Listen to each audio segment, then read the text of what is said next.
Sylhet two Zakiganj রোডে কার ও সিএনজির মুখোমুখি সংঘর্ষ। আমরা এই মুহূর্তে আছি এই সাইড গোলাপগঞ্জ পড়ছে নি, গোলাপগঞ্জ থানার হিলালপুর নামক স্থানে, যেখানে প্রতি বছরও দুই একটা অ্যাক্সিডেন্ট সবসময় জায়গাত ঘটে। আপনারা দেখতে পারেন এই মুহূর্তে কিন্তু রাস্তার সাইডে খাড়া আছে কার এবং দুইটা সিএনজি, কিন্তু সাইডে দুইটা সিএনজি এবং কার মুখোমুখি সংঘর্ষ হিলালপুর নামক স্থানে।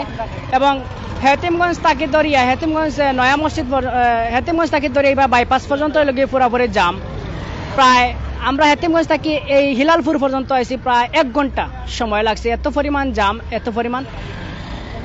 এই যে দেখা যে এই মুহূর্তে কিন্তু আমরা গোলাপগঞ্জ থানার আওতাধীন হিলালপুর গ্রামও আমরা আছি। আসলে ভাই কিলা কি তৈছে কইতে পারবানি একটুটা?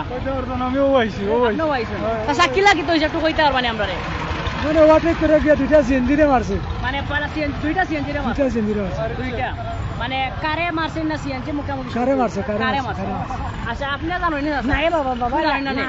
তো আসলে স্থানীয় যারা আছেন তারা হইরা কিন্তু কারেও সরাসরি শর্ট সিএনজিত মারা হয়েছে।